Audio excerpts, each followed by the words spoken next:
కీర్తనలు గ్రంథము 38వ కీర్తన 1వ వచనం నుండి 10వ వచనం వరకు. కీర్తన ఎవరు రాశారో ఒకసారి చూడండి మీ బైబిల్లో. దావీదు రాశాడు కదా. దావీదు వ్రాసిన ఈ కీర్తన ప్రత్యేకమైన కీర్తన. ఎందుకు అనంటే దావీదు 70 కంటే ఎక్కువ కీర్తనలు రాశాడు. 150 కీర్తనలున్న ఈ కీర్తనలు గ్రంథంలో 70 కంటే ఎక్కువ దావీదే రాశాడు. అయితే ఆ రాయబడిన ఈ కీర్తనల గ్రంథంలో 7 కీర్తనలు పశ్చాత్తాప కీర్తనలు అంటారు. పశ్చాత్తాపము అంటే వారి పాపమును ఒప్పుకుంటూ, వారు చేసిన దోషమును ఒప్పుకుంటూ వ్రాసిన కీర్తనను పశ్చాత్తాప కీర్తన అంటారు.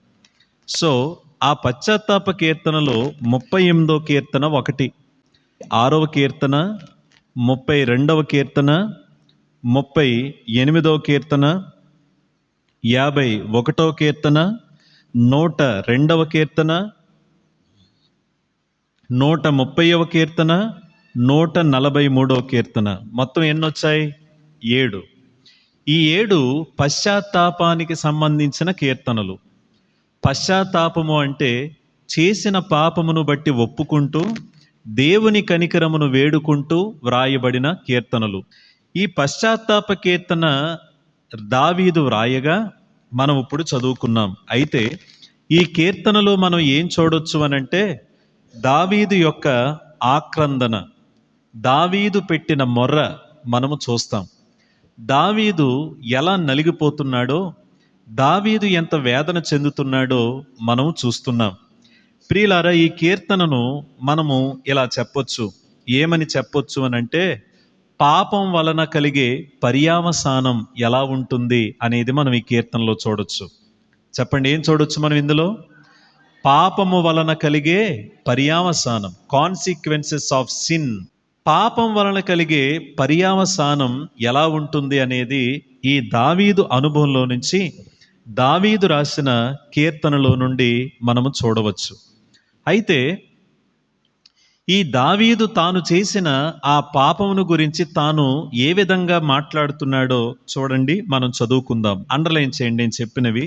3వ వచనం చూడండి ఏముందో. 3వ వచనం చదవండి ఒకసారి. నీ కోపాగ్ని వలన ఆరోగ్యము నా శరీరమును విడిచిపోయెను, నా పాపమును బట్టి నా ఎముకలలో స్వస్థత లేదు. నా పాపము అనేది అండర్లైన్ చేయండి. నా పాపమును బట్టి, నా పాపమును బట్టి. తర్వాత చదవండి. నా దోషములు నా తల మీదగా పొర్లిపోయినవి. అండర్లైన్ చేయండి, నా దోషములు. తర్వాత చదవండి నాతో. నేను మోయలేని బరువు వలె అవి నా మీద మోపబడి ఉన్నవి.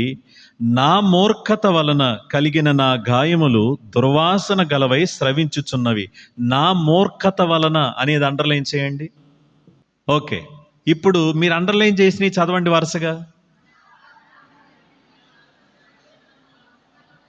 ఎవరు ఒప్పుకుంటున్నారు ఇది? దావీదు. ఎవరి దగ్గర? దేవుని దగ్గర. ప్రభువా, నేను పాపం చేశాను, నేను నీ ఎదుట దోషం చేశాను, నేను మూర్ఖంగా ప్రవర్తించాను అంటున్నాడు. నేను పాపం చేశాను, నేను దోషం చేశాను, నేను మూర్ఖంగా ప్రవర్తించాను అంటున్నాడు.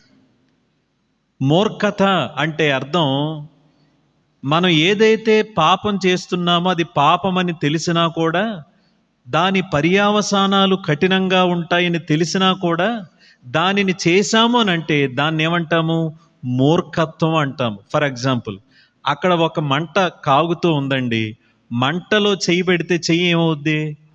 కాలుద్దని తెలిసినా చెయ్యట్నోడిని ఏమంటాం మనం? మూర్ఖుడు అంటాం. అంతేనా? కాబట్టి దావీదు ఏమంటున్నాడు? ప్రభువా, నేను పాపం చేశాను, నేను దోషం చేశాను, నేను మూర్ఖంగా ప్రవర్తించాను అని ఒప్పుకుంటున్నాడు. అయితే ఈ కీర్తనను ఒక ఆయన ఇలా అన్నాడు. ఈ కీర్తనను ఏమన్నాడో చెప్పనా? ఆయన పెట్టిన పేరేంటంటే హై కాస్ట్ ఆఫ్ లో లివింగ్ అన్నాడు. హై కాస్ట్ ఆఫ్ లో లివింగ్ అంటే అర్థం ఏంటో చెప్పనా? విలువలేని జీవితం జీవించినందుకు చెల్లించవలసిన గొప్ప వెల, చెల్లించవలసిన గొప్ప వెల. హై కాస్ట్ ఆఫ్ లో లివింగ్ అంటే విలువలేని దిగజారుడు జీవితం అని అనొచ్చు, అలా జీవించటం వలన చెల్లించవలసిన వెల ఎంత గొప్పగా ఉంటుంది అనేది మనం ఈ కీర్తనలో చూడొచ్చు. అయితే ఇక్కడ మీకు కొంత వివరణ ఇవ్వడానికి ప్రయత్నిస్తాను. దేవుణ్ణి నమ్మిన మనం, దేవుణ్ణి నమ్మక ముందు వాస్తవంగా దేవునికి ప్రతి మనిషి విలువైన వాడే, ప్రతి ప్రాణము దేవునికి విలువైనదే. ఈ లోకంలో దేవుడు పిచ్చుకల కంటే, జంతువుల కంటే, అందరికంటే శ్రేష్ఠులుగా కలగజేసింది ఎవరిని? గట్టిగా చెప్పండి. మనిషిని కదా. మనిషి దేవుని దృష్టికి విలువైన వాడు. మన జీవితం విలువైన జీవితం. ఎందుకంటే దేవుడు తన సారూప్యంలో మనలను కలగజేశాడు. దేవుడు తన చిత్తం బట్టి మనల్ని కలగజేశాడు. కాబట్టి మనమందరము విలువైన వాళ్ళమే దేవునికి. కానీ ఈ విలువైన వాళ్ళల్లో మనము పాపం చేసి దేవునికి విరుద్ధంగా ప్రవర్తించిన మనం విలువను పోగొట్టుకొని జీవిస్తున్నాం. అలా విలువలేని జీవితాలకు మరలా దేవుడు విలువనిచ్చాడు. ఏ విధంగా? మనం ఆయన యందు విశ్వాసం ఉంచుట ద్వారా, నిజమైన దేవుని తెలుసుకోవడం ద్వారా, నిజమైన దేవుణ్ణి మనము నమ్ముకోవడం ద్వారా విలువలేని మన జీవితాలకు ఏమొచ్చింది చెప్పండి? విలువ వచ్చింది. అసలు దేవుడు లేని మన జీవితాలు ఎలాంటివి? ఇంతకు ముందే మీకు ఆరాధనలో జ్ఞాపకం చేశాను. మెఫీబోషేతు దావీదు ముందు నిలబడి ఇలా అంటాడు. మెఫీబోషేతు ఎవరు? యోనాతాను గారి అబ్బాయి. యోనాతాను దావీదుకు స్నేహితుడు. యోనాతాను వల్ల దావీదు చాలా మేలు పొందాడు. కాబట్టి దావీదు సింహాసనం మీద కూర్చున్నప్పుడు యోనాతానుని బట్టి నేను ఎవరికి మేలు చేయాలన్నప్పుడు వాళ్ళ అబ్బాయి ఉన్నాడని తెలిసినప్పుడు వాళ్ళ పనిగట్టుకున్న అబ్బాయిని పిలిపించినప్పుడు మెఫీబోషేతు అప్పటికే ప్రమాదం వలన కాళ్ళు కుంటుతూ ఉంటాడు. ఆ మెఫీబోషేతు దావీదు ముందు నిలబడి అంటాడు, దావీదు గారు, చచ్చిన కుక్కనైనా నన్ను మీరు ఎలా జ్ఞాపకం చేసుకున్నారండి అంటాడు. కుక్కనని కూడా అనలేదు. ఏమన్నాడు? చచ్చిన కుక్కను. అసలు కుక్కకే ఏమి లేదు, విలువ లేదు. అసలే కుక్కకే విలువ లేదంటే చచ్చిపోయిన కుక్కకి ఏమి ఉంటుందండి విలువ? మీరు ఎప్పుడైనా రోడ్డు మీద వెళుతూ దారి పక్కన చచ్చిపోయి పడిపోయే కుక్కలు ఉంటాయి. అసలు దాన్ని ముఖం వైపు చూస్తామా? అసలు కుక్కను చూడమంటే చచ్చిపోయిన కుక్క ముఖం అసలే చూడం మనం. ఎందుకంటే అది ఉబ్బిపోయి ఏదోలా ఉండి దాన్ని మనం చూడలేం కూడా. నేనేమంటానంటే దేవుని ఎదుట పాపం చేసిన మన స్థితి ఒకప్పుడు అలాంటిదే.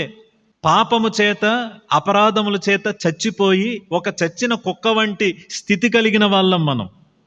కానీ ఎప్పుడైతే మన కోసం సిలువలో రక్తం గార్చి ప్రాణం పెట్టి తిరిగి లేచిన సజీవుడైన యేసుక్రీస్తునందు ఎప్పుడైతే మన విశ్వాసం ఉంచామో చెప్పండి, చచ్చిన కుక్క వంటి వాళ్ళమైన మనకు ఆయన ఏమిచ్చాడు? విలువిచ్చాడు. ఎంత విలువ ఇచ్చాడో చెప్పమంటారా? రండి, ఆ విలువ మనకి ఎలా వచ్చింది మీకు చిన్న మాట చెప్తాను.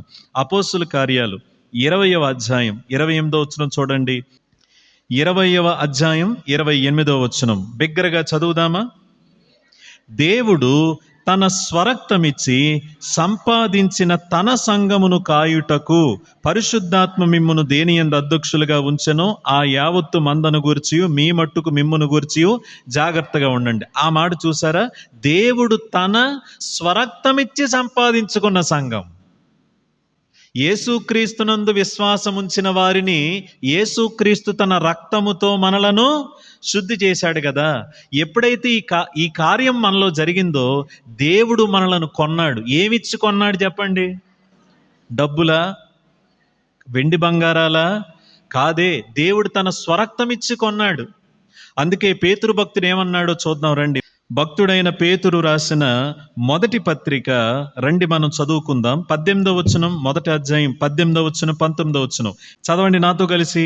పితృపారంపర్యమైన మీ వ్యర్థ ప్రవర్తనను విడిచిపెట్టినట్లుగా వెండి బంగారముల వంటి క్షయ వస్తువుల చేత మీరు విమోచింపబడలేదు గాని, చదవాలి, అమూల్యమైన రక్తము చేత అనగా నిర్దోషమును నిష్కలంకమునగు గొర్రె పిల్ల వంటి క్రీస్తు రక్తము చేత విమోచింపబడితిరని మీరెరుగుదురు కదా. ఏ రక్తం అండి అది? ఏ రక్తం? రక్తమా? అమూల్యమైన రక్తమా? అంటే దాని అర్థం ఏంటి? విలువ కట్టలేనిది, ప్రైస్లెస్, విలువ కట్టలేనిది, అమూల్యమైనది. ఈ లోకంలో రక్తాల్లో కూడా రకాలు ఉంటాయి.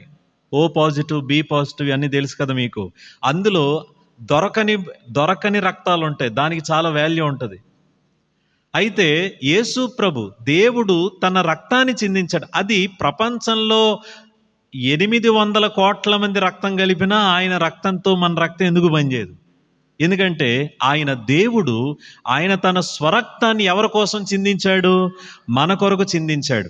ఎప్పుడైతే యేసుక్రీస్తునందు విశ్వాసం ఉంచామో చెప్పండి, ఆ విలువైన రక్తంతో మన పాపాలన్నీ ఏం చేశాడు? ఆయన శుద్ధి చేశాడు.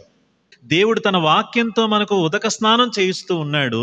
తన రక్తంతో మనల్ని కడుగుతున్నాడు మన పాపాలని. అలా చేస్తూ ఏం చేస్తున్నాడంటే విలువలేని మన జీవితాలకు ఏమిచ్చాడండి? విలువనిచ్చాడు. జాగ్రత్తగా వినండి. ఒకప్పుడు మనం విలువైన వాళ్ళమే, పాపం చేసి ఏం పోగొట్టుకున్నాం? విలువను పోగొట్టుకున్నాం. ఈ పోగొట్టుకున్న విలువ మరలా మనకి ఎలా వచ్చింది? యేసుక్రీస్తు తన రక్తము చేత మనల్ని కొన్నందుకు. యేసుక్రీస్తు తన రక్తము చేత మనలను కొన్నందుకు విలువలేని మన బ్రతుకులకి దేవుడు విలువనిచ్చాడు. ఒకసారి అందరం దేవునికి స్తోత్రం చెప్దామా? బిగ్గరగా చెప్దామా? ఇప్పుడు దేవుడు మనకి ఏమిచ్చాడు చెప్పండి?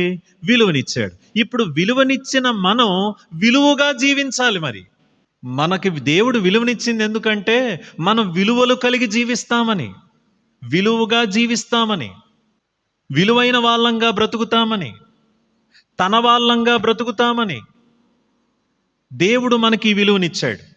మనం ఎంత విలువైన వాళ్ళమో చెప్పమంటారా? ఈ ప్రపంచం అంతా ఎవరిది? దేవుడిది. సెంటు భూమి కోసం కష్టపడతాం మనం. అసలు భూమి అంతా ఎవరిది? భూమియు దాని సంపూర్ణతయు యెహోవావే. సూర్యుడు, చంద్రుడు, ఆకాశ నక్షత్రాలు, మహాకాశాలు, ఇవన్నీ ఎవరు కలగజేసింది? దేవుడే. అయితే ఓ మాట చెప్తాను, ఇవన్నీ కలగజేసింది దేవుడే కదా. ఇవన్నీ కలగజేసింది దేవుడే. ఇవన్నీ ఎవరివి? దేవుడివే, ఖచ్చితంగా దేవునివే. అయితే ఒక మాట చెప్తాను, ఈ సృష్టిలో లెక్క పెట్టలేనన్ని గ్రహాలు ఉన్నాయి, లెక్క పెట్టలేనన్ని నక్షత్రాలు ఉన్నాయి, లెక్క పెట్టలేనన్ని గెలాక్సీస్ ఉన్నాయి. గెలాక్సీ అంటే ఏంటి? పాలపొంత. మనది మిల్కీవే గెలాక్సీ. మనకి దగ్గరలో గెలాక్సీ ఉంది, ఆండ్రోమెడా గెలాక్సీ. ఈ గెలాక్సీ నుంచి ఆ గెలాక్సీ, ఆ రెండు దగ్గర అవడానికి లక్షల కోట్ల సంవత్సరాలు పడుతుందంట. ఇలాంటి గెలాక్సీసు లక్షల కోట్లు ఉన్నాయి. బ్రెయిన్ స్టామ్ అయిపోద్ది తెలుసా మీకు? స్పేస్ గురించి మీరు చదివితే ఆకాశంలో ఏం జరుగుతుందో, అసలు మన సృష్టి ఎంత పెద్దది అనేది గనక మీరు గనక ప్రయత్నం చేస్తే మీ బ్రెయిన్ బ్లాస్ట్ అయిపోద్ది అన్నట్టు ఉంటుంది. అంత పెద్ద సృష్టి. అయితే ఎంత పెద్ద సృష్టి ఎవరిది? దేవునిదే. కానీ ఎంత పెద్ద సృష్టిలో దేవుడు ఇది నాది అని చెప్పుకునేది ఏదైనా ఉందంటే అది సంఘమే. ఇది నాది, అంతా ఆయనదే. కానీ ఇది నాది అనే అధికారంతో ఆయన చెప్పగలిగేది ఏంటంటే సంఘం. ఎందుకంటే వీటిని కలగజేయడానికి ఆయన ఏం కష్టపడలేదు. ఇవన్నీ ఆయన పలికాడు. వెలుగు కమ్మని పలకగా ఏం కలిగింది? వెలుగు కలిగింది. ఈ సూర్యుడు, చంద్రుడు, నక్షత్రాలు, ఈ సర్వ సృష్టి ఆయన నోటి మాట చేత కలిగాయి.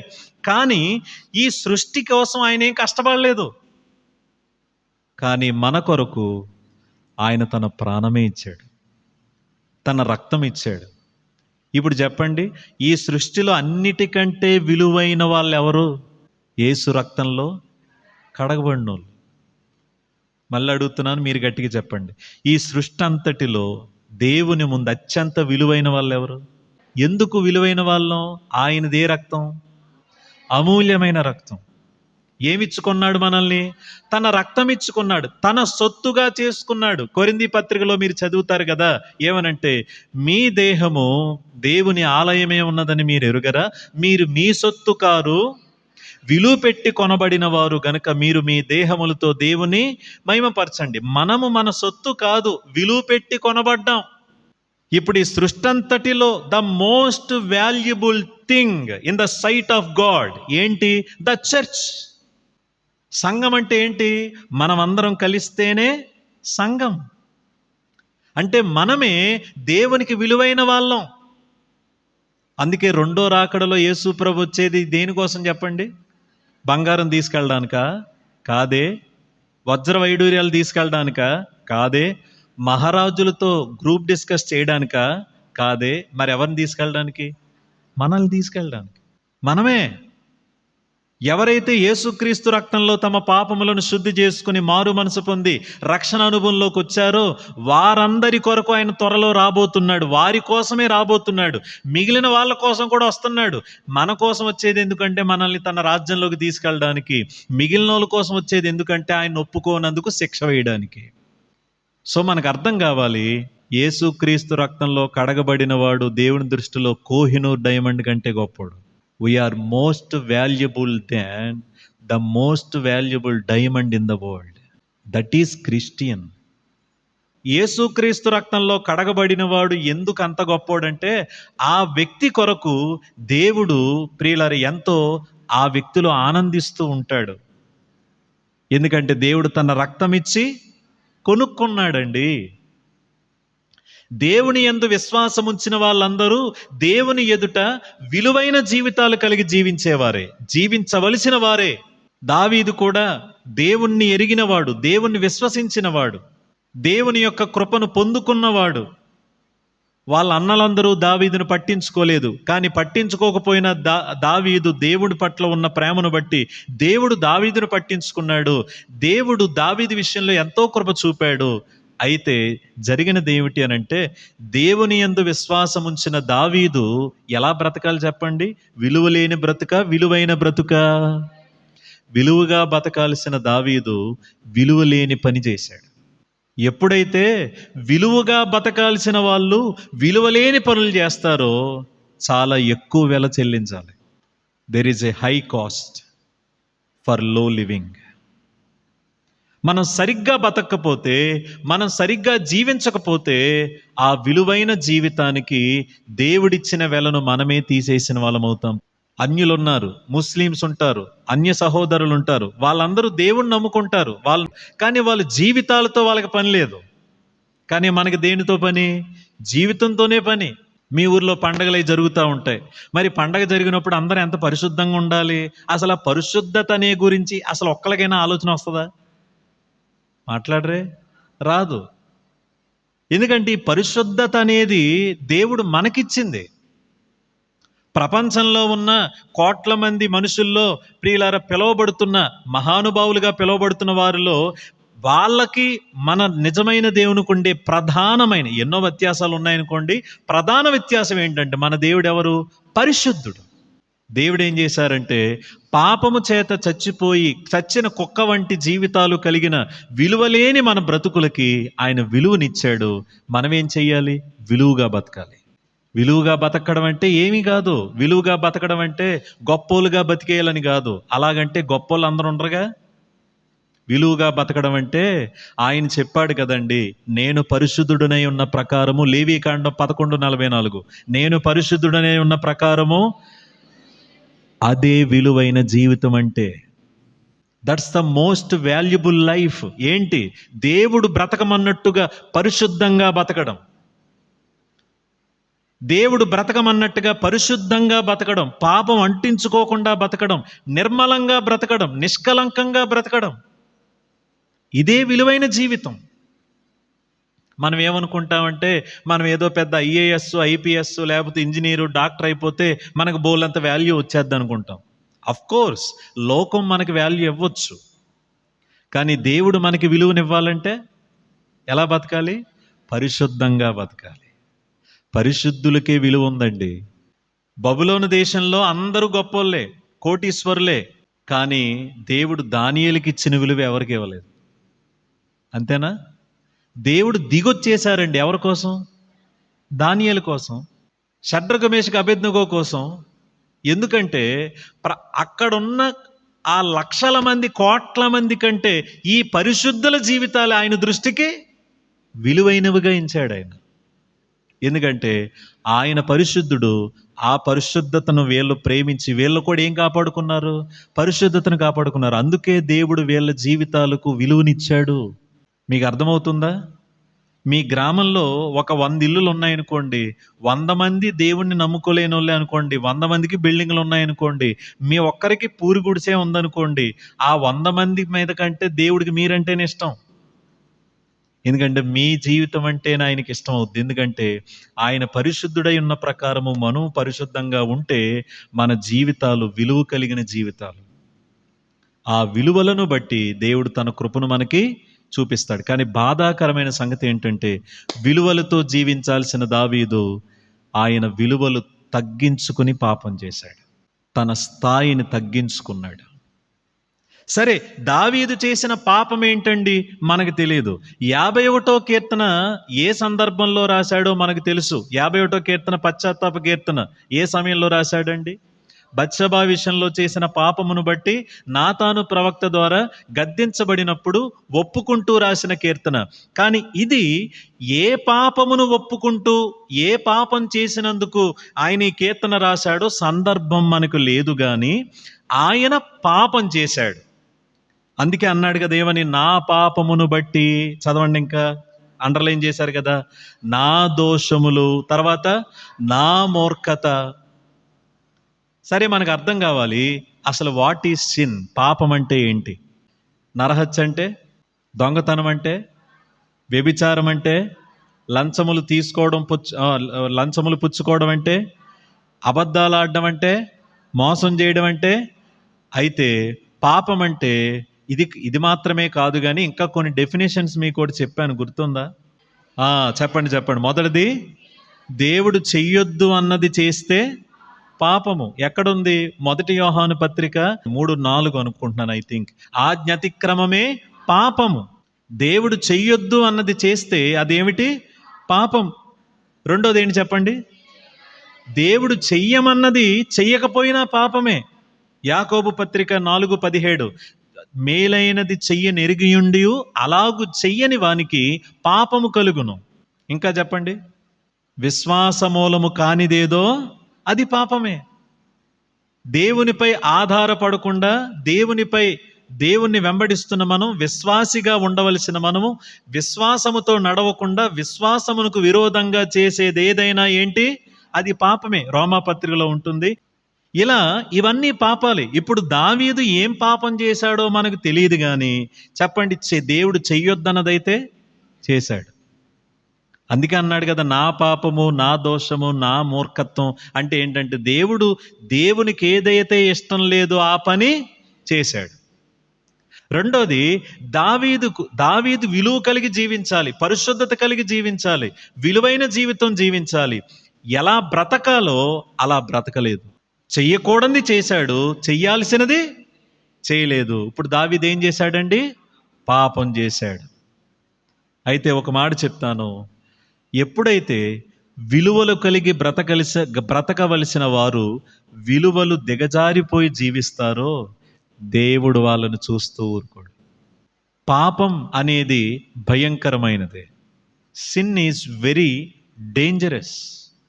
పాపం చాలా భయంకరమైనది, చాలా శ్రమ పెట్టేది. చాలామందికి పాపం యొక్క తీవ్రత అర్థం కాక పాపమును పెద్ద ఏం కాదులే అనుకుంటారు చాలామంది.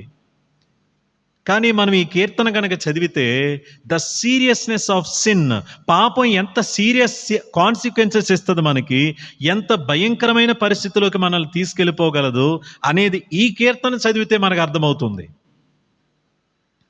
ఈరోజు నేను ఈ కీర్తన చెప్పడంలో గల ఉద్దేశం ఏంటంటే, అసలు మనం పాపాన్ని పాపంగా చూడాలని నేను కోరుతున్నానండి. చెప్పండి, మనం పాపాన్ని ఎలా చూడాలి? పాపంగానే చూడాలి. కానీ విచిత్రం ఏంటంటే, మనకి పాపం పాపంగా కనిపించట్లేదు. మనకంతా మన భక్తి ఉల్టా అయిపోయింది కదా.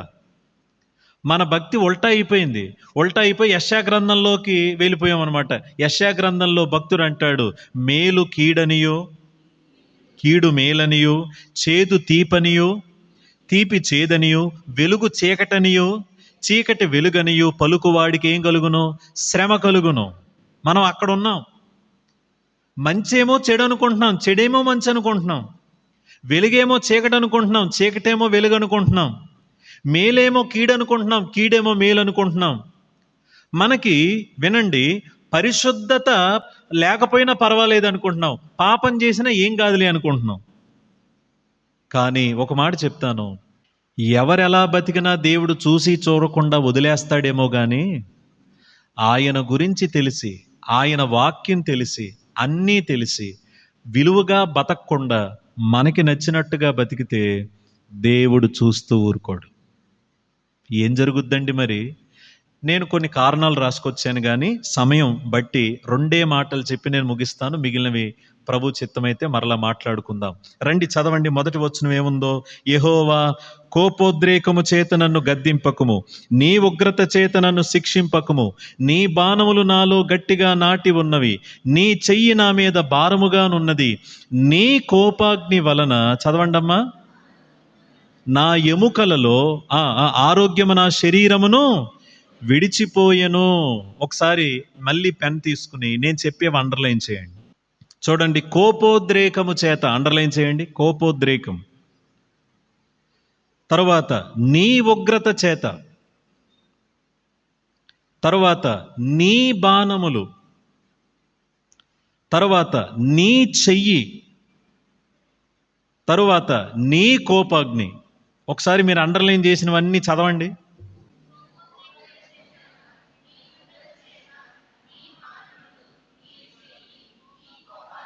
ఆగండి, ఇవన్నీ ఎవరి నుండి వస్తున్నాయి? దేవుని నుండి వస్తున్నాయి. ఎవరికి? ఈ వచనాలు మనకి ఏం చెప్పుతుందో చెప్పమంటారా?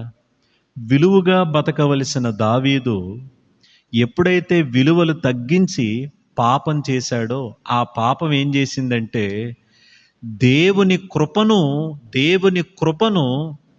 పొందుకోవాల్సిన దావీదుని దేవుని ఉగ్రత కుమ్మరించబడేలా చేసింది. ఎంత బాధతో అన్నాడండి? కోపోద్రేకము చేత, నీ ఉగ్రత చేత, నీ బాణములు, నీ చెయ్యి, నీ కోపాగ్ని. అమ్మో, ఎవరి నుండి ఇవన్నీ? దేవుని నుండి. ఎవరికి? దావీదుకి. అంటే దావీదు ఎంత పెద్ద తప్పు చేసుంటే, దేవునికి ఎంత బాధ కలిగించుంటే దేవుడి ఉగ్రత చూపించుంటాడు ఆయనకి. అంటే ఈ మాటలు ఏం చెప్తున్నాయంటే, దేవుని కృపను పొందుకునే దావీదు ఏం పొందుకుంటున్నాడు ఇక్కడ? దేవుని ఉగ్రత. God's wrath. దేవుని ఉగ్రత. నేను ఇలా అడుగుతానండి, మనం నమ్మిన దేవుడు మనం ఏం చేసినా చూసి చూడనట్టు ఉంటాడా? అన్నీ చూస్తాడా? సామెతల గ్రంథంలో ఉన్న మాట చెప్పండి. యెహోవా కన్నులు మంచివారిని చెడ్డవారిని చూస్తున్నాయి. వాట్ ఎవర్ వీఆర్ డూయింగ్, దేవుడు మనల్ని చూస్తున్నాడు. God is watching. దేవుడికి మన గురించి ఏం తెలుసు? మనం ఇలా అనుకుందాం, అసలు మన గురించి దేవుడికి ఎంత తెలుసు అని మనం అనుకుంటే, 139వ కీర్తనలో దావీదు అంటాడు, నేను కూర్చోవడం నీకు తెలుసు, నేను లేచుట నీకు తెలుసు, నాలో తలంపు పుట్టక మునుపే నా ఆలోచన అంతయు ఎరిగి ఉన్నావు, మాట నా నాలుకలో రాకమునుపే ఆ మాట కూడా నీవు ఎరిగి ఉన్నావు. మరో మాట చెప్పాలంటే, మన గురించి మనకంటే ఎక్కువగా ఎవరికి తెలుసు? మనం పుట్టినరోజు ఎప్పుడో మనం పుట్టేకి తెలిసింది. మనం పుట్టినరోజు ఎప్పుడో మనం పుట్టకముందే దేవుడికి తెలుసు. మనం చావకుండానే మనం చచ్చిపోయే రోజు కూడా ఆయనకి తెలుసు. ఆయన కంటికి మరుగైనది ఏదీ లేదు. ఆయన అన్నీ చూస్తున్నాడు, అన్నిటినీ గమనిస్తున్నాడు. దేవుని కంటిని మనము దాటి వెళ్ళలేము. దేవుని సన్నిధి నుండి మనం ఎక్కడికి పారిపోలేము. అందుకే అంటాడు 139వ కీర్తనలో, నీ ఎదుట నుండి నేను ఎక్కడికి పారిపోగలను ప్రభువా? ఎక్కడికి వెళ్ళినా నువ్వు ఉన్నావు, ఎక్కడికి వెళ్ళినా నువ్వు నన్ను చూస్తున్నావు. ఒక విధంగా చెప్పాలంటే, సీసీ కెమెరాలు ఎప్పుడు మనల్ని చూస్తానే ఉన్నట్టు దేవుని పరిశీలనలో ఉన్నాం, దేవుని యొక్క కనుచూపులో ఉన్నాం. ఆయనకి తెలియకుండా మనం ఏది చేయలేం. అయితే ఇక్కడ అడుగుతున్నాను, మరి దేవుడు అన్నీ చూస్తున్నాడని మనకు తెలుసు కదా, మరి దేవుడు నన్ను చూస్తున్నాడు అన్నట్టుగానే మనం అనుకుంటున్నామా? అసలు మనలో మనమాట. అసలు ఇంటి దగ్గర ఉంటాం కదా, ఇంటి దగ్గర ఉన్నప్పుడు, బయటికి వెళ్ళినప్పుడు, ఆదివారం మందిరంలో అయితే మనం పరిశుద్ధులం లేండి, ఇది తీసేయండి, ఇదంతా నటనిది. ఎందుకంటే నటించేస్తాం మనం. ఇది కాదండి, దిస్ ఈజ్ నాట్ జెన్యూన్. మన అసలైన జీవితం, మన అసలైన భక్తి మందిరం బయట. మన జీవితం, మన వ్యవహార శైలి, మనం బయటికి వెళ్ళినప్పుడు, మనం ఇంట్లో ఉన్నప్పుడు, మాట్లాడేటప్పుడు, మనం చూచేటప్పుడు, మనం నడిచేటప్పుడు, మనం ఎవరిని కలుస్తున్నాం, ఎవరితో మాట్లాడుతున్నాం, ఏం చూస్తున్నాం, మొబైల్లో ఏమున్నాయి, ఎవరితో మాట్లాడుతున్నాం, ఇవన్నీ ఎవరు చూస్తున్నారు? దేవుడే చూస్తున్నాడు. ఒకవేళ విలువలు తగ్గించి గనక నువ్వు బ్రతికితే, విలువలు తగ్గించి నువ్వు జీవిస్తే దేవుని ఉగ్రతకు నువ్వు పాత్రుడు అవుతావు. నాకు ఈ కీర్తన చదివినప్పుడు వచ్చిన భయం ఏంటో చెప్పమంటారా? అసలు దావీదు గురించి బైబిల్ ఏం చెప్పిందంటే, దావీదు గురించి దేవుడు చెప్పిన మాట ఏంటంటే, దావీదు నా హృదయానుసారుడు అన్నాడు ఆయన. ఎవరు ఎవరు దావీదు. ఎవరికి? దేవునికి. ఎలా ఉన్నాడండి? హృదయానుసారుడు, నాకు ఇష్టమైన వాడు. సమూయేలుతో అంటాడు, మీరు పైరూపమే చూస్తున్నారు, నేను అంతరంగాన్ని చూస్తున్నాను. ఉన్నాడు, నేను ఒకరిని ఎన్నుకున్నాను, అతని పేరు దావీదు అనంటే, ఆ దావీదు అంత గొప్పగా దేవుని కృపను అనుభవించిన వాడండి. అటువంటి దావీదు మీదే ఎవరు ఉగ్రత వచ్చింది చెప్పండి? దేవుని ఉగ్రత వస్తే నిన్ను నన్ను ఆయన వదిలేస్తాడని నువ్వు ఎలా అనుకుంటున్నావు? మనం ఏమనుకుంటామంటే, పర్లేదులేండి, మాకేం కావట్లేదులేండి, మేము బాగానే ఉన్నామండి అని అనుకుంటున్నాం. కానీ ఏదో ఒక రోజు ఉరిమినట్టు, పిడుగు పడినట్టు దేవుని ఉగ్రత నీ మీద పడితే ఏం చేస్తావు? వర్షం పడినప్పుడు పిడుగులు పడడం చూసారు ఎప్పుడైనా? పిడుగు పడినట్టు తెలిసేలోపే ఏమైపోద్ది? పిడుగు పడిపోద్ది. ఒకవేళ చెట్టు మీద పడిందంటే ఆ చెట్టు నాశనం అయిపోద్ది. ఒకవేళ మనిషి మీద పడిందంటే మనిషి అక్కడికక్కడ. పిడుగు నా మీద పడిందని మనిషికి తెలిసేలోపే మనిషి చచ్చిపోతాడు. ఏదో ఒక రోజు ఆ ఉగ్రత నీ మీద పడితే నువ్వేమవుతావు? ఎందుకంటే దేవుడు పాపమును సహించలేడు. ఆయన ఎవరు? పరిశుద్ధుడు. మరి ఆ పరిశుద్ధుడైన దేవుని ఎదుట మనకి నచ్చినట్టుగా విలువలు తగ్గించుకుని బతికితే దేవుడు ఎలా చూస్తూ ఊరుకుంటాడు? దేవుడు మనకంటూ ఒక వాల్యూ ఇచ్చాడు కదా. ఆయన రక్తంలో మనల్ని కొన్నాడు కదా. ఆయన పరిశుద్ధ రక్తంలో మనల్ని శుద్ధి చేశాడు కదా. మరి మన జీవితాల్లో ఆ విలువేది? ఏది మన బ్రతుకులో ఆ పరిశుద్ధత ఏదండి? దావీదుకే దేవుని ఉగ్రత తప్పకపోతే నీకెలా తప్పుద్దని నువ్వు అనుకుంటున్నావు? ఈ మాటల చేత హెచ్చరిక నొందుదముగాక. దావీదు బాధపడుతున్నాడు, ప్రభువా నీ ఉగ్రత. ఇది ఒకటి. దేవుని కృపను పొందుకోవలసిన దావీదు చెప్పండి, దేవుని ఉగ్రతకు లోనయ్యాడు. దేవుని ఉగ్రతకు లోనయ్యాడు. రండి మరొక మాట చదువుదాము. 21వ వచనాన్ని 22వ వచనాన్ని చదువుదామా? యెహోవా నన్ను విడువకుము, నా దేవా నాకు దూరముగా ఉండకుము, రక్షణకర్తమైన నా ప్రభువా నా సహాయమునకు త్వరగా రమ్ము. మళ్ళీ చదవండి 21వ వచనం. యెహోవా నన్ను విడువకుము, నా దేవా నాకు దూరముగా ఉండకుము, రక్షణకర్తమైన నా ప్రభువా నా సహాయమునకు. ప్రశ్న, దేవుడు తనకు దగ్గరగా ఉన్నందుకు ఇలా ప్రార్థన చేశాడా? దేవుడు దూరం అయ్యాడని అర్థమై ప్రార్థన చేసి ఉంటాడా? దగ్గరుంటి అన్ని ఎందుకు అంటాడు ఆయన? ప్రభువా నన్ను విడిచిపెట్టొద్దు నాయనా, నాకు దూరంగా ఉండొద్దు నాయనా, నా సహాయమునకు త్వరగా రా ప్రభువా అని దావీదు అంటున్నాడంటే దానికి కారణం ఏంటంటే, దావీదుకి అర్థమైంది, దేవుని సన్నిధిని నేను కోల్పోయాను, దేవుని సహవాసము నేను కోల్పోయాను. విలువగా బ్రతకాల్సిన దావీదు విలువలేని పని ఎప్పుడైతే చేశాడో జరిగింది ఏంటంటే, రెండో మాట చెప్తున్నాను, దేవునితో సహవాసాన్ని అనుభవించవలసిన దావీదు దేవుని సహవాసానికి దూరం అయిపోయాడు. మొదటిది ఏంటండి? పాపం ఏం తెచ్చిపెట్టింది? కృపను పొందుకోవలసిన దావీదుని ఉగ్రత పొందుకునేలా చేసింది. రెండోది ఏంటి చెప్పండి? దేవునితో సహవాసం కలిగి ఉండాల్సిన దావీదుని దేవుని సహవాసమునకు దూరం చేసింది. ఎందుకు దూరం అయిపోయాడు దేవుడు అని అంటే, మళ్ళీ చెప్తున్నాను, ఆయన ఎవరు? పరిశుద్ధుడు. ఇప్పుడు ఆయన మనతో ఉండాలన్నా, మనం ఆయనతో ఉండాలన్నా, మనం ఆయనపై ఆధారపడుతూ మనము పరిశుద్ధతను కాపాడుకుంటూ దేవునితో నడవాలి. బైబిల్లో హనోక్ ఎవరితో నడిచాడు? దేవునితో నడిచాడు. తర్వాత నోవహు ఎవరితో నడిచాడు? దేవునితో నడిచాడు. ప్రసంగి గ్రంథంలో ఉంటుంది, సమ్మతి లేకుండా ఇద్దరు కూడి నడుస్తారా? ఇద్దరు నడవాలంటే ఒకరికి పట్ల ఒకరికి ఏముండాలి? సమ్మతి ఉండాలి. ఇప్పుడు దేవుడు సమ్మతి ఉండాలి అని అంటే పాపంలో ఉంటే కుదరదు. దేవుడు పరిశుద్ధుడై ఉన్నట్టే మనం కూడా ఎలా ఉండాలి? పరిశుద్ధంగా ఉండాలి. అప్పుడు దేవుని సన్నిధిని అనుభవిస్తాం, దేవుని ప్రసన్నతను అనుభవిస్తాం, దేవుని యొక్క వాత్సల్యతను అనుభవిస్తాం. ఎప్పుడైతే ఈ ఈ యొక్క పరిశుద్ధత అనే దానిని మనం కోల్పోతామో దేవుని సహవాసమునకు, దేవుని సన్నిధికి దూరం అయిపోతాం. ఎలా అయిపోతాం చెప్పమంటారా?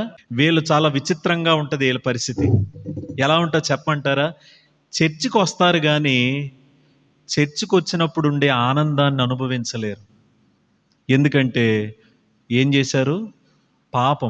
పాపం ఏం చేస్తుందంటే, మందిరానికి నువ్వు ఏదో కష్టపడ రావచ్చేమో కానీ చాలా కష్టంతో వస్తావు, ఇష్టంతో రావు. మందిరానికి ఎలా రావాలి? అసలు ఇష్టంతో రావాలి కదా. ప్రియులారా, కీర్తనాకారుడు అంటాడే, దుప్పి నీటి వాగుల కొరకు ఆశపడినట్టు నేను యెహోవా కొరకు ఆశపడుతున్నాను, నా ప్రాణము దేవుని కొరకు తృష్ణగొనిచున్నది అని రాస్తాడే. ఆ తర్వాత మరో కీర్తనలో ఎప్పుడెప్పుడు దేవుని మందిరానికి వెళదామని నా ప్రాణం ఎదురు చూస్తుందని అంటాడే.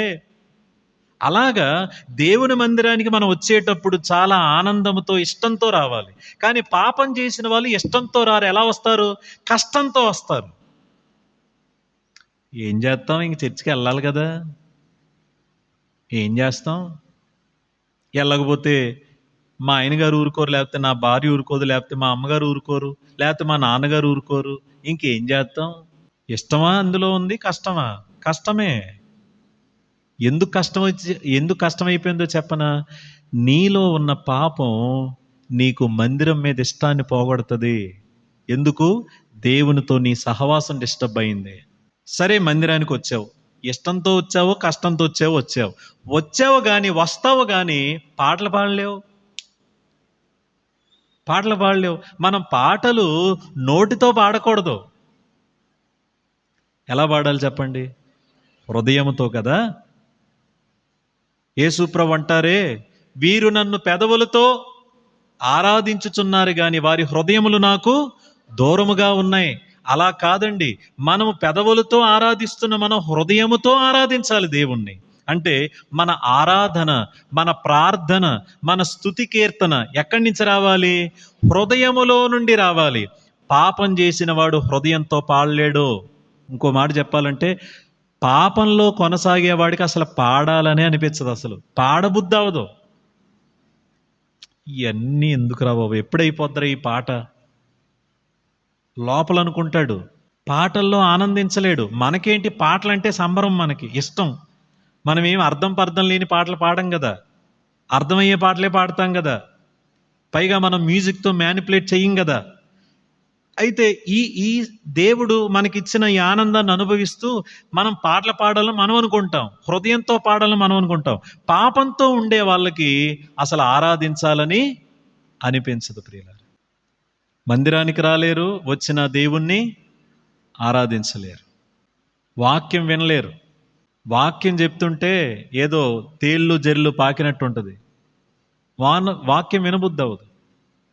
వాక్యం ఇంతకు ముందు పాపంలో కాకుండా పరిశుద్ధతలో ఉన్నప్పుడు వాక్యం దేవుడు నాతో ఏం మాట్లాడుతున్నాడా అన్నట్టు వినబుద్ధి అవుద్ది. కానీ ఎప్పుడైతే మనలో పాపం ఉంటుందో వాక్యం దేవుడు నాతో ఏం మాట్లాడుతున్నారు అన్నట్టు అనిపించదు. పాస్టర్ గారే నా కోసం ఏదో చెప్తున్నాడు అనుకుంటాం. ఏమొచ్చింది అక్కడ? There is a big difference. ఇవన్నీ ఎందుకు జరుగుతున్నాయంటే దేవునితో మనకుండే సహవాసం ఏమైంది? డిస్టర్బ్ అయింది. ఎందుకు డిస్టర్బ్ అయింది? మనలో ఉన్న పాపము, మనం కొనసాగుతున్న పాపం, మనం ఆనందిస్తున్న పాపం. మళ్ళీ చెప్తున్నాను, పాపం అంటే ఏంటి? దేవుడు చెయ్యొద్దన్నది చెయ్యడం. 2, దేవుడు చెయ్యమన్నది చేయకపోవడం. ఈ 2 గుర్తుపెట్టుకోండి. ఎలాంటి జీవితం మనలను ఈ విధంగా మార్చేస్తుంది? దావీదు దేవుడు ఎప్పుడు వాళ్ళ సహవాసం డిస్టర్బ్ అయ్యేది కాదు.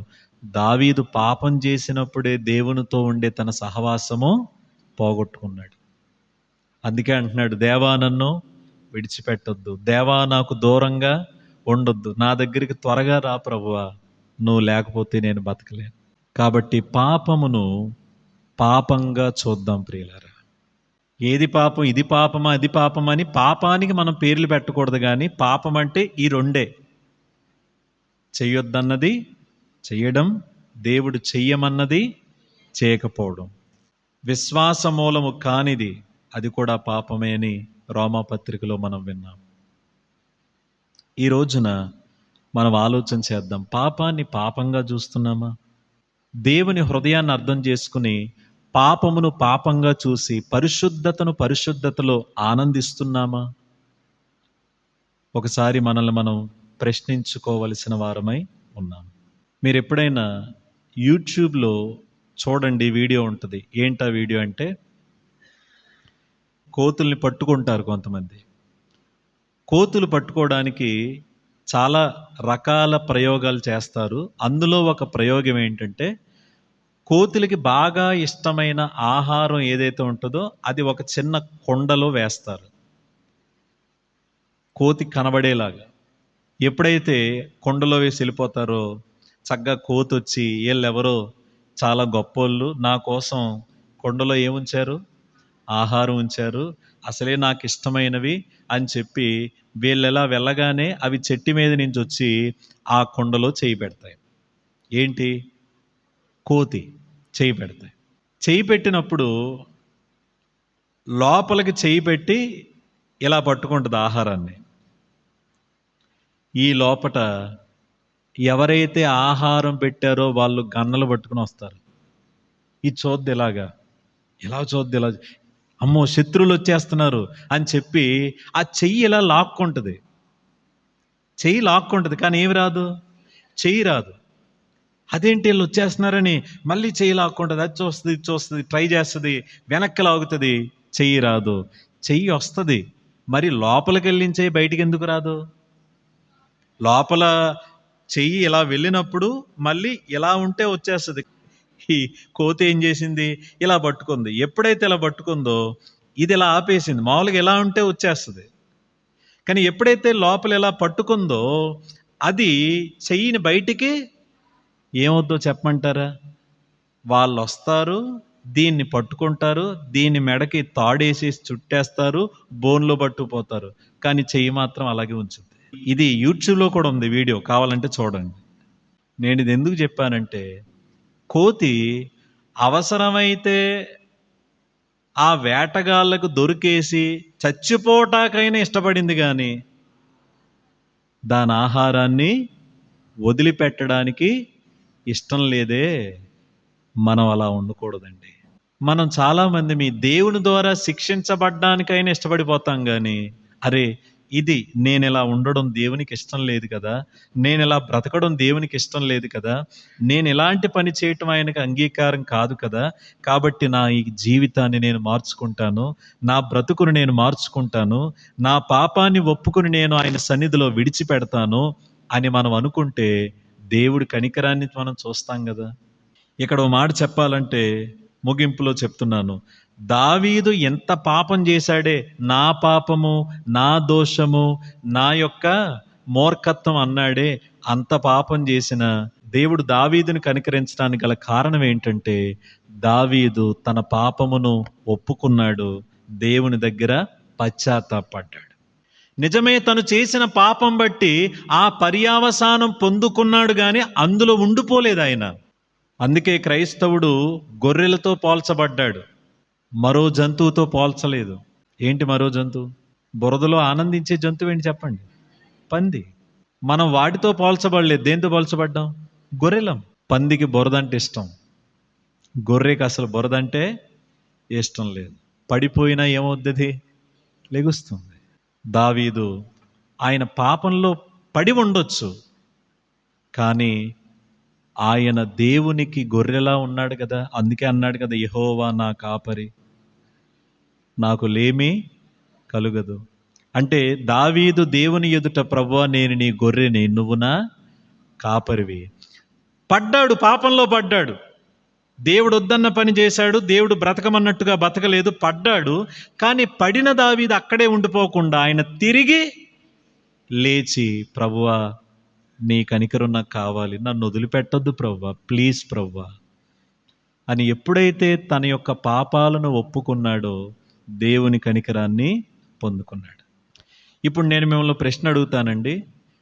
ఇక్కడ ప్రభువా నా సహాయమునకు రమ్ము, నన్ను విడిచిపెట్టొద్దు, నాకు దూరంగా ఉండొద్దు, నా సహాయమునకు రమ్ము అన్నాడు. అక్కడతో కీర్తన ఆగిపోయింది, అవునా కదా? కీర్తన ఆగి, మరి దేవుడు ఆయన కనికరించుంటాడా లేదంటారు? మీరు చెప్పండి. ఎలా చెప్పగలరు? 38వ కీర్తన తర్వాత బోలు కీర్తనలు ఉన్నాయి కాబట్టి. అవునా? దేవుడు దావీదు పాపం చేసినప్పటికీ దేవుణ్ణి క్షమించమని దావీదు ఎప్పుడైతే కోరాడో, అప్పుడు దేవుడు మరలా దావీదుకి ఆ పరిస్థితుల నుంచి దూరం చేసి మరలా పూర్వపు స్థితిని ఇచ్చాడు. దీనికి కారణం దావీదు చేసిన పశ్చాత్తాప ప్రార్థన. సో దేవుడు కోరేది అదే. మనం ఎప్పుడు దేవుని ఎదుట మనల్ని మనం సరిదిద్దుకుంటూ, మనల్ని మనం పరిశీలన చేసుకుంటూ, మనం ఆయన హృదయానికి విరుద్ధమైనవి చేయకుండా దేవుని చిత్తానికి అనుకూలమైనవి చేస్తే దేవుని కృపనే పొందుకుంటాం, దేవుని సహవాసమును అనుభవిస్తాం. ఒకవేళ పాపంలో కొనసాగితే కృపకు బదులుగా ఏం పొందుకుంటాం? ఉగ్రతను అనుభవిస్తాం.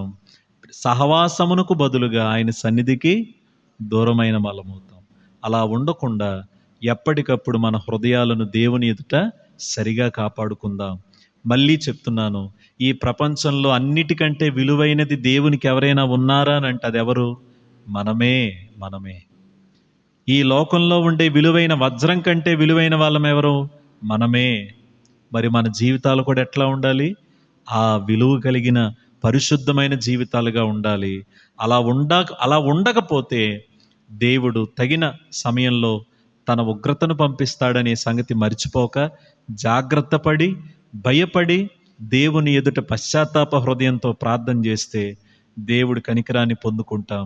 అటువంటి కృప దేవుడు మనకు దయచేయునుగాక.